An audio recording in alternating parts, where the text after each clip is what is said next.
दोस्तों नमस्कार, मैं राजीव सचदेवा यशनूर के साथ आज चलते चलते आए हैं आज कालका परिषद के कूड़ा घर के ऊपर। एक डंपिंग स्टेशन है हमारा। आज इंटरनेशनल योगा डे है। हर जगह योगा कराया जा रहा है कि आप तन आपका स्वस्थ रहे, मन स्वस्थ रहे और आबो हवा भी स्वस्थ रहे। आप जितने भी लोग इस वीडियो को देख रहे हैं, मैं सिर्फ आपसे एक बात पूछना चाहता हूं कि क्या इस तरीके के माहौल के अंदर हमारा तन स्वस्थ रहेगा, मन स्वस्थ रहेगा या हम स्वस्थ रहेंगे, क्या रहेगा? बार बार कहने के बावजूद भी कालका परिषद के लोगों के अंदर एमएलए साहिबा आप, एमसी साहब आप और चेयरमैन साहब आप, किसी के कान पे जूं नहीं रिंगती। मेरे को ये लगता है कि 80 से 90 लाख रुपए पर डे हमारा शायद खर्चा है, शायद, क्योंकि 5-7 करोड़ रुपए तो कूड़े वाले ले जाते होंगे जी। उसके बाद हमारे पास कर्मचारी हैं, गाड़ियां हैं, उनके पेट्रोल डीजल ड्राइवर जो कूड़ा उठाती हैं। हालात सब जानते हैं कूड़े के। साहब अगर इस तरीके से हरकतें करनी है तो ये क्या है? मैं परमाणु से कंपैरिजन करता हूं तो लोगों को आग लगती है। लोग कहते हैं कि जाके परमाणु में रहना शुरू कर दो। मेरा मकसद ये नहीं है। एमएलए साहिबा, मैं आपसे बार बार कहता हूं कि अपने 31 एमसीज को लें, चेयरमैन को लें, गाड़ी में बैठाएं और एक बार जाके देखें वहां कूड़ा कैसे बन रहा है, सड़क कैसे बन रही है, किस तरीके का वहां हालो हाल है। यहाँ 70 से 80 करोड़ का बजट है कालका परिषद का, उनका 6 से 7 करोड़ रुपए का, 8 करोड़ रुपए का बजट है। कैसे मेंटेन करते हैं? साहब क्यों करते हो आप हमारा जीना मुश्किल? हम आपको पैसा दे रहे हैं। और मजा था आज चेयरमैन साहब, अपने 31 पार्षद गणमान्य व्यक्ति और एमएलए साहिबा यहां पर अपनी चटाई लगाते और यहां पर बैठ के करते आज योगा। बहुत अच्छा संदेश जाता। मैं शाम तक देखूंगा 20 तरीके के लोगों ने अपने वीडियोस अपलोड किए होंगे कि मैंने आज 100 लोगों के साथ योगा किया, मैं 20 लोगों के साथ योगा किया। जितने कालका पिंजौर के एनजीओज हैं, जो अपने आप को एनजीओज कहते हैं, तथाकथित नेता, छुट भैये, चाहे कुछ भी हैं, वो साहब वो यहाँ आए और यहाँ करें, यहाँ बैठ के योगा। शर्म आती है? सिर्फ कुछ नहीं है, एक फोटो सेशन है और डाल के उसको अपलोड कर देंगे। स्वस्थ भारत, व्यस्त भारत, मस्त भारत, क्या टट्टू मस्त भारत? सोचना चाहिए। प्रधानमंत्री महोदय, आप पैसा लगा रहे हैं, हम आपके ऊपर कभी किसी तरीके की भी कोई भी हमारे को आपके ऊपर गुंजाइश नहीं है शक करने की कि आप गलत रास्ते जा रहे हैं, हमारे देश को बहुत अच्छी जगह लेके जा रहे हैं। लेकिन ये क्या है? अगर इस तरीके के हालात रहते हैं, या तो आम आदमी का जीना मुश्किल कर दिया आप लोगों ने। पैसा भी दें, गाली भी खाएं, ये कौन सी नियति है? और कभी ये सुनने में आया 1-2 दिन पहले आपने सीएसआई मदन लाल, उसको शायद चार्जशीट कर दिया। क्या करोगे साहब?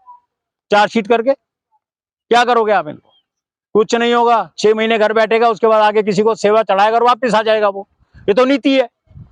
दूसरे वाले ने 5 लाख दिए, साहब मैं 10 लाख दे दूंगा। एक एक चोर बैठा है तुम्हारी सरकारों के अंदर, एक एक चोर। बिजली के भाड़े आप बढ़ाते हो, लोग मस्त बुरी हालत है। तुम कहते हो हम लोगों को मस्त करेंगे, लोग पागल हो जाएंगे थोड़े दिनों के अंदर। बिजली के इतने तरीके के पैसे तुमने बढ़ाए, कूड़ा तुमसे उठ नहीं रहा, सफाई तुमसे होती नहीं, क्या करते हो? स्वामी रामदेव जी, आप भी आइएगा। सांस अंदर करेगा, सांस बाहर करेगा। यहां तो सांस एक बार अंदर ही जाएगी, बाहर नहीं आएगी। शर्म आनी चाहिए एक उस आदमी को जो ये कहता है कि मैं मोदी जी के पद चिन्हों पे चलता हुआ मैं उस शहर को साफ कर रहा हूं। बहुत शर्म की बात है। एमएलए साहिबा, एक बार कल आए। मैं पिछली दोनों वीडियोस में आपको कह चुका हूं, 6 मई की वीडियो, 21 मई की वीडियो। आप यहाँ आए, हालात देखें।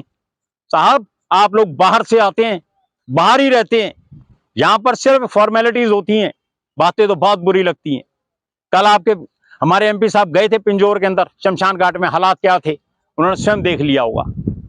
मेरे को बार बार कहने के ऊपर भी शर्म, मेरे को खुद को बड़ा अजीब सा लगता है। अब निवेदन करूं, कितना करूं, क्या करूं, मुझे समझ नहीं आता। मुझे तो सिर्फ यही कूड़ा दिखाई देता है। मेरे परिवार के लोग भी मुझसे कहते हैं कि तुझे कूड़ा ही दिखाई देता, तो मैं क्या करूं? इस शहर में है ही कूड़ा। बैनर लगाने से, आगे काले रंग के तिरपाले लगाने से आप कूड़ा नहीं छुपा सकते। आइए। और मुझे ये लगता है इस बार का इंटरनेशनल योगा डे जो है, दुनिया अपने अपने शहरों में मना रही है। मेरे शहर के लोगों को, एनजीओs को, एमपीज को, एमएलए को, अपने एमसी को लेकर यहां मनाना चाहिए था। ईओ साहब को भी आना चाहिए यहाँ पे स्पेशली आज। बहुत मतलब दुखी मन से आदमी बात करता है। क्या इस तरीके का, इस माहौल के अंदर आप हमारे से योगा करा रहे? क्या स्वस्थ रहेंगे हम? क्या स्वस्थ रहेंगे? सोचिए। और ये देखिए सामने गाड़ी से कूड़ा अनलोड हो रहा है, इस तरीके से हो रहा है। ये कुछ लोग हैं अंदर, क्या इनके ऊपर कोई हाइजीनिक सिस्टम है? ये इंसान नहीं है? कहीं इनके पास ग्लव्स हैं या कुछ है क्या? जब ये कूड़ा छाड़ते हैं, हमें शर्म नहीं आनी चाहिए हमारे अधिकारियों को, या हमारे एमएलए या हमारे एमसीज को? कि यार ये लोग भी तो इंसान है, वो देखिए गाड़ी में से कूड़ा उतर रहा है और वो लोग अभी तुरंत हाथ देंगे उसके अंदर। क्या वो इंसान नहीं है? उन्हें जीने का हक नहीं है? आपके पास पैसा है तो आप सरवाइव कर सकते हैं, अन्यथा तो आपकी जिंदगी कुत्ते से बदतर है। शर्म आनी चाहिए। मैं बार बार कहता हूं आपको, और मुझे लगता है अब यहाँ आना नहीं पड़ेगा। ऐसी कंपनी को ब्लैकलिस्ट कर देना चाहिए ताकि वो पूरे हरियाणा तो छोड़ो, हिंदुस्तान में भी कभी ना भर सके। आपके सीएसआई, आपके जो अधिकारी हैं, उनको दंड मिलना चाहिए। खाली चार्जशीट करने से कुछ नहीं होगा। वो आगे जाके पैसे चढ़ा देगा और फिर वो 4 महीने बाद यहीं आके नौकरी करता फिरेगा। बाकी तो आपकी इच्छा है, यू आर ए बेटर जज। आप सीएम साहब भी हैं, हमारी एमएलए भी हैं, आप सभी हैं साहब, मालिक हैं आप लोग हमारे इस प्रदेश के। देखिए क्या होता है। धन्यवाद।